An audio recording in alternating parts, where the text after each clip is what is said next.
사랑하는 여러분, 여러 차례 여러분에게 말씀드렸다시피 요한복음은 우리 주 예수 그리스도의 삶과 사역 그리고 말씀을 기록한 복음서입니다. 첫 장부터 시작해서 마지막 끝장에 이르기까지 우리 주 예수 그리스도에 대한 이야기로만 가득 차 있습니다. 자, 그런데 오늘 본문을 보게 되면 사도 요한은 예수님을 로고스, 말씀, 생명의 빛이다 라고 소개한 이후에 느닷없이 예수님이 아닌 세례 요한에 대한 이야기를 하고 있습니다. 오늘 보면 6절을 함께 보겠습니다. 하나님께로부터 보내심을 받은 사람이 있으니 그의 이름은 요한이라. 여기서 말하는 요한은 세례 요한을 말합니다.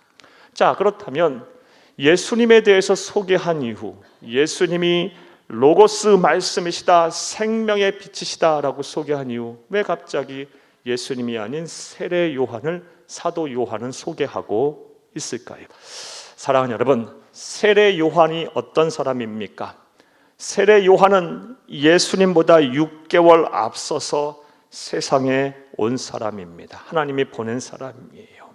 세례 요한은 하나님께서 사명을 주셨어요. 어떤 사명을 주셨습니까? 예수님의 사역의 길을 예비하라, 준비하라 라는 사명을 주셨어요. 자, 그런데 문제는 그의 말씀에 능력이 있다 보니 많은 사람들이 그에게 영향을 받아서 그가 혹시 우리가 기다리던 메시아가 아닐까 착각했다라는 것입니다. 이런 그의 영향력과 착각은요, 심지어 세례 요한이 죽은 후 수십 년이 지나서도 유대 사회에서 계속됐어요. 예. 사랑하는 여러분, 심지어 예수를 그리스도 믿어 구원을 받은 초대교회 성도들 가운데도 여전히 세례 요한의 영향력 속에 있는 사람들이 있었고요. 세례 요한을 가리켜서 예수님과 더불어서 함께 생명의 빛이시다라고 착각을 하는 사람들이 있었습니다. 이와 관련한 말씀 한번 보겠습니다. 사도행전 19장 1절에서 3절을 함께 보겠습니다. 아볼로가 고린도에 있을 때에 바울이 윗지방으로 다녀 에베소에 와서 어떤 제자들을 만나 이르되 너희가 믿을 때에 성령을 받았느냐 이르되 아니라 우리는 성령이 계심도 듣지 못하였노라. 3절 바울이 이르되 그러면 너희가 무슨 세례를 받았느냐 대답하되 요한의 세례니라. 아멘. 세례 요한이 죽은 지 수십 년이 지났고요, 예수님께서 벌하고 승천하신 이후에 성령께서 강림하셔서 교회가 세워졌어요. 사도 바울이 이곳저곳 다니며 복음을 전하여 많은 교회들이 세워졌고 예수 믿는 사람들이 넘쳐났는데 여전히 세례 요한의 세례밖에 모르는 사람들이 있었고 그의 영향력 속에 있는 사람들이 많이 있었다는 거예요. 그가 예수님과 같이 생명의 빛이시다라고 착각하는 사람들이 있었다라는 것입니다. 그래서 당시 초대교회의 영적 수장이자 지도자였던 사도 요한은 요한복음을 기록하면서 이것에 대해서 분명하게 짚고 넘어가야 할 필요성을 느꼈던 거예요. 세례 요한은 예수님과 같이 구원자가 아니다. 세례 요한은 단지 생명의 빛이신 예수님을 소개하기 위해서 이 세상에 하나님께서 보낸 자다. 세례 요한처럼 아무리 위대한 사람이라 할지라도 죄와 사망의 문제를 해결하지 못한다. 우리의 죄와 사망의 문제를 해결할 유일한 구세주는 예수님밖에 없다라고 말하기 위해서, 이거를 알게 하기 위해서 사도 요한은 요한복음을 기록하면서 예수님을 먼저 로고스 생명의 빛이시다라고 소개한 이후 비교 대조를 위해 세례 요한을 소개했다라고 해석을 하는 사람들이 있습니다. 따라서 저와 여러분 또한 성령께서 사도 요한을 통해서 의도하신 대로 우리를 구원할 구세주는 예수님밖에 없음을 온전히 전심으로 믿어야 할 줄로 믿습니다. 또 다른 해석은 다음과 같습니다. 또 다른 해석은 모범적인 그리스도인이었던 세례 요한을 본받아 우리도 분명한 정체성, 그리스도인으로서의 정체성을 가지고 세상을 살아야 한다는 것을 알게 하기 위해서 사도 요한이 예수님 다음으로 세례 요한을 소개했다라고 해석을 하는 사람들이 있습니다. 이 또한 아주 통찰력 있는 공감이 가는 해석입니다. 이 말씀 한번 드려보겠습니다. 사랑하는 여러분, 세례 요한은 우리가 잘 알다시피 구약의 마지막 선지자였습니다. 구약을 시대를 마감하는, 구약 시대를 끝내는 하나님의 사자였어요.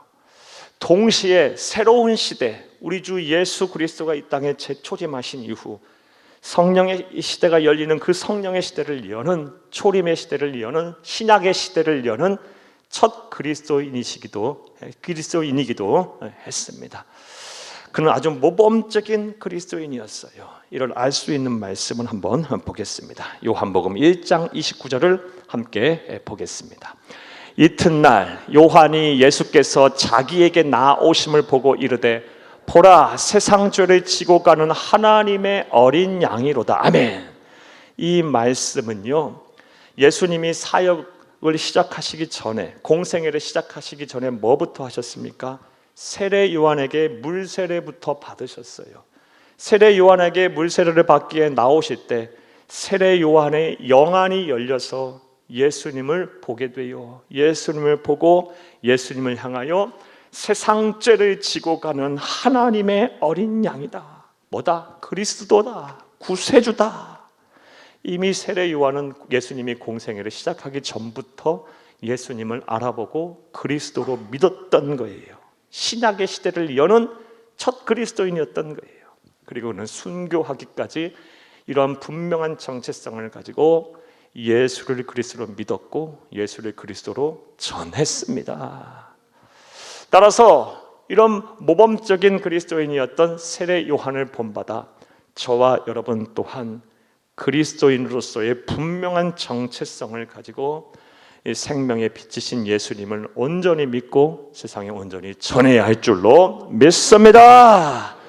그런 의미에서 오늘은 이 후자의 해석에 근거해서 우리 그리스도인이 세상에 사는 가운데 어떠한 정체성을 가지고 살아야 하는지 좀 더 구체적으로 생각해보며 은혜를 나누겠습니다. 큰 은혜의 시간 되기를 간절히 바랍니다. 할렐루야.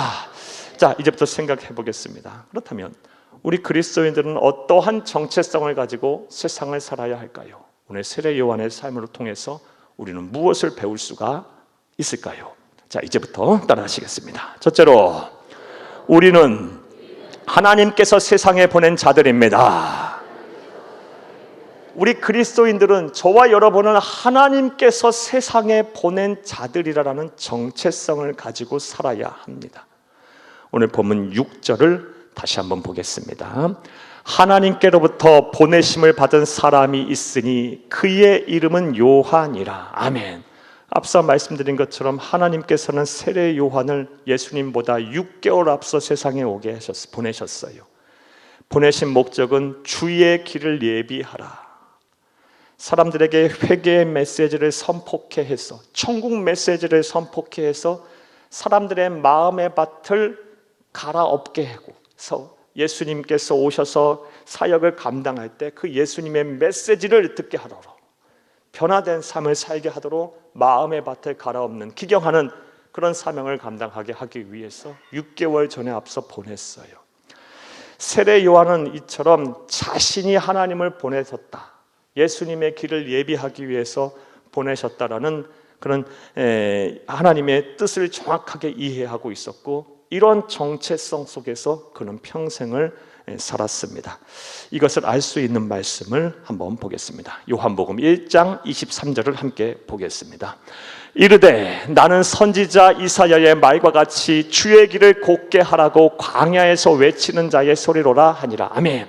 이 말씀은 어떤 상황 속에서 세례 요한이 한 말이냐면, 세례 요한이 광야에서 폭발적인 사역들을 감당하자 수많은 사람들이 몰려들고 그의 메시지를 듣고 영향을 받고 회개하고 물세례를 받자 누가 그를 궁금하게 생각했냐면, 또 시기하기 시작했냐면 바리새인들이 그렇게 생각을 했어요. 그래서 바리새인 중에 일부가 예루살렘에 있는 제사장들과 레위인들을 세례 요한에게 보내서 너의 정체가 뭐냐? 너는 누구냐? 라고 물었을 때 세례 요한이 말한 거예요. 나는 선지자 이사야의 말과 같이 주의 길을 곧게 하라고 광야에서 외치는 자의 소리다.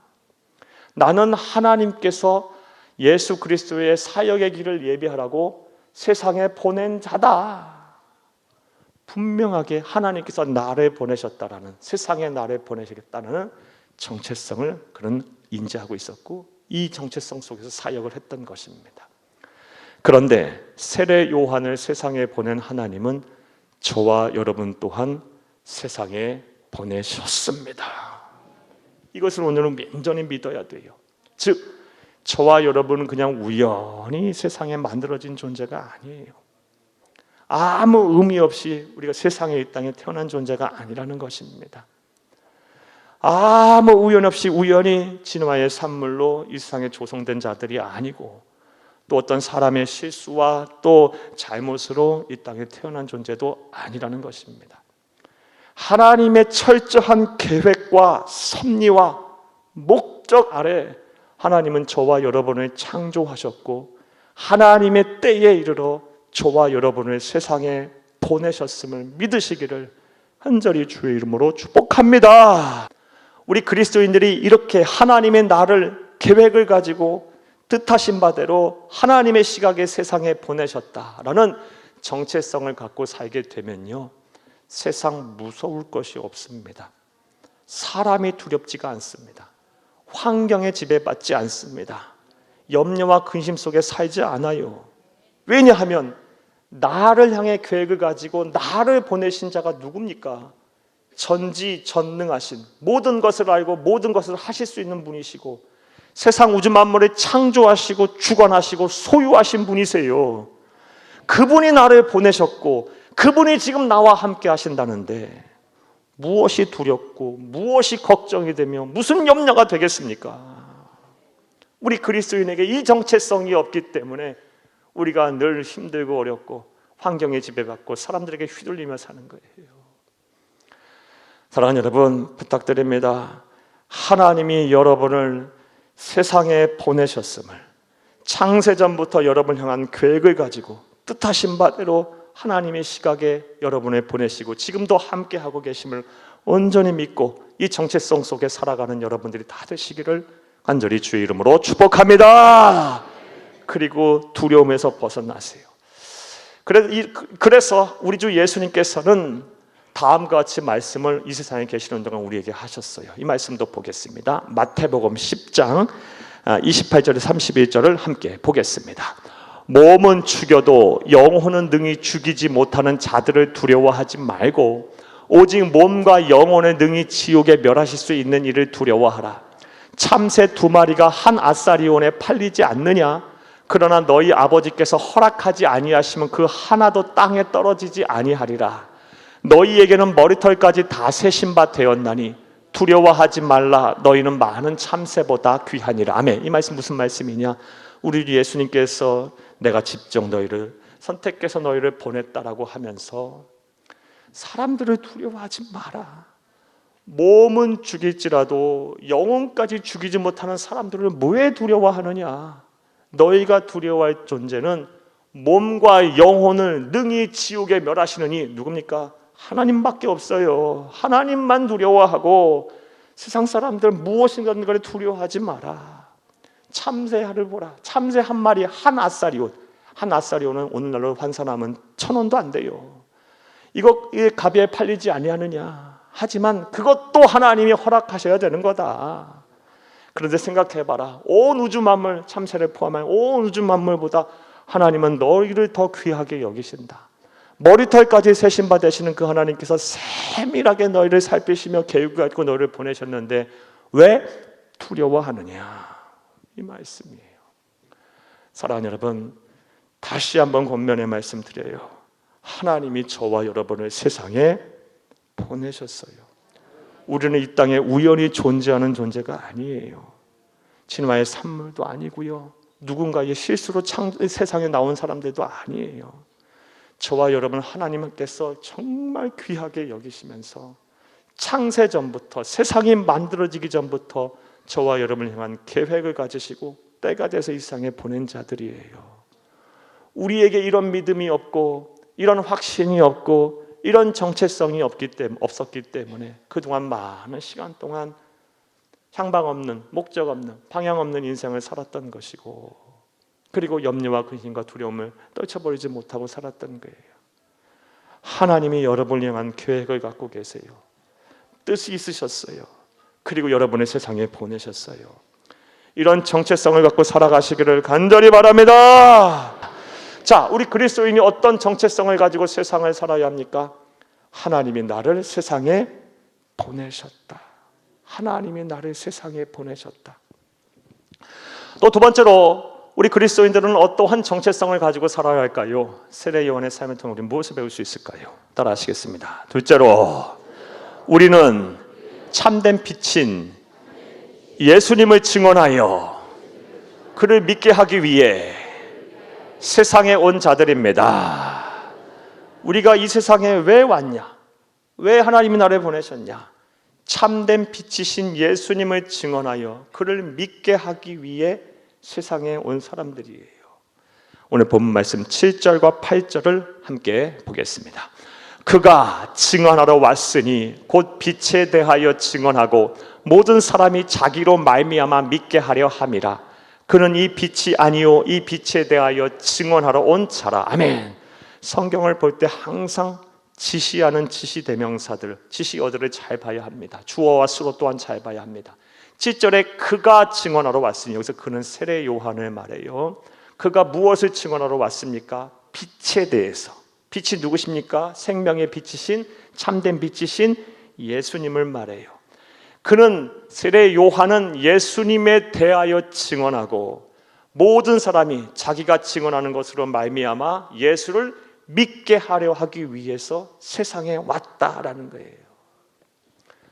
사랑하는 여러분, 세례 요한은 이러한 정체성, 자기가 세상에 온 목적, 자신의 사명을 정확하게 알고 있었어요. 그래서 죽는 순간까지, 순교의 순간까지 그는 빛이신 예수님을 믿었고 빛이신 예수님을 증거하다가 세상을 떠났어요. 그런데 하나님께서는 저와 여러분에게도 세례 요한처럼 이 사명을 주셨어요. 그리고 세상에 보내셨어요.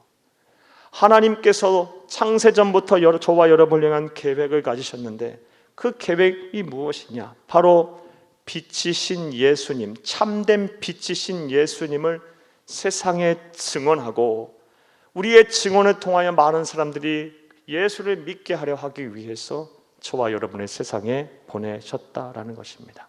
이것은 다음과 같은 말씀을 통해 알 수 있습니다. 마가복음 6장 15, 16절을 함께 보겠습니다. 또 이르시되 너희는 온 천하에 다니며 만민에게 복음을 전파하라. 믿고 세례를 받는 사람은 구원을 얻을 것이요 믿지 않은 사람은 정죄를 받으리라. 아멘. 이 말씀은 우리 주 예수님께서 부활하시고 이후 승천하시면서 남기신 유언적 메시지입니다. 우리 예수님의 간절한 소원이에요. 우리에게 말씀하셨습니다. 온 천하에 다니며 만민에게 복음을 전파하라. 자, 여기서 복음은 무엇을 말합니까? 요한복음의 식으로 표현을 하면 복음은 생명의 빛이자 참된 빛이신 예수님을 말해요. 예수님이 바로 로고스 말씀이시자 생명의 빛이시다. 예수님이 빛이시다. 예수님은 상처 입은 심령을 회복시키시는 치유의 빛이시며 예수님은 절망 속에 있는 사람에게 소망을 주는 소망의 빛이시며 예수님은 영원한 사망을 향해 달려가는 사람들을 향해 영생을 선물하는 영생의 빛이시다. 이게 바로 복음이에요. 복음. 이 사명을 저와 여러분에게 주셨어요. 그러므로 저와 여러분 또한 하나님께서 일찍이 창세전부터 선택하시고 알고 선택하셔서 때가 돼서 이 사명 감당하라고, 예수님의 증인이 되라고, 예수님을 증거하라고 세상에 보내심을 온전히 믿는 저와 여러분 되기를 간절히 주의 이름으로 축복합니다. 우리가 이런 정체성을 갖고 살아야 돼요. 그래서 때를 얻든지 못 얻든지 우리는 전도 영혼 구원에 힘써야 하는 것입니다. 사랑하는 여러분, 자, 그런데 이와 관련해서 다음 같은 생각을 한번 해보겠습니다. 예전에 좀 오래된 얘기긴 하지만 제가 청년 사역을 할 때 한 청년이 저에게 다음 같은 질문을 했었습니다. 목사님, 하나님은 전지 모든 것을 아시고 전능 모든 것을 하실 수 있는 시간과 공간을 초월하는 분이시잖아요. 그렇죠. 하나님은 전지전능하신 분이십니다. 그렇다면 하나님 굳이 왜 우리에게 전도를 명령하셨을까요? 그냥 하나님 생각만 하시고 말씀만 하시면 다 사람들 구원받고 영생하는 거 아닙니까? 왜 우리로 하여금 굳이 시간 들여 물질 들여 마음고생하면서 전도하라고 명령하셨을까요? 여러분, 여러분의 생각은 어떠합니까? 그렇죠. 하나님은 전지전능하시고 못할 것이 없으시고 말씀으로 온 우주 만물을 창조하셨는데 그냥 선포만 하시고 말씀만 하시면 구원받을 사람 다 구원받는 거 아니겠어요? 근데 왜 우리에게 굳이 전도를 하라고 명령을 하셨을까요? 그 이유에 대해 성경에 직접적으로 기록이 되어 있지 않아서 정확한 무슨 답을 여러분에게 말씀드릴 수는 없을 것 같아요. 하지만 성경 전체를 놓고 추론해 볼 때 그 답을 찾는 거 그렇게 어렵지가 또 않습니다. 그 답이 무엇이냐? 바로 우리들 때문이에요. 이게 무슨 얘기냐? 잘 들어보세요. 우리는 흔히 전도를 하면, 영혼을 구원하려 한다면, 복음을 전하면 복음을 듣는 사람, 전도를 받는 사람만 복을 받고 그 영혼을 살리는 것이라고 생각할 수 있기 쉬워요. 그런데 물론 맞는 얘기예요. 하지만 100점짜리 정답은 아니에요. 우리가 영혼을 구원하고 전도를 하게 되면 전도를 받는 사람도 복을 받고, 전도를 받는 사람은 복을 받고 또 살지만 마찬가지로 동시에 우리 또한 복을 받고 우리 또한 사는 거예요. 쉽게 말해 영혼 구원 전도는 남을 살리기 위해서도 해야 하지만 내가 살기 위해서도 해야 하는 겁니다. 그래서 명령하신 거예요. 여러분 한번 생각해 보세요. 언제 구원의 확신이 가장 투철했습니까? 확실했습니까? 공고했습니까? 전도할 때요. 이 상아리만큼 확신이 생기잖아요. 힘이 막 생기잖아요. 여러분 언제 기도 응답이 속히 이루어졌습니까? 영혼 구원할 때요. 전도할 때요. 하나님 막 기도 응답을 막 내려주세요.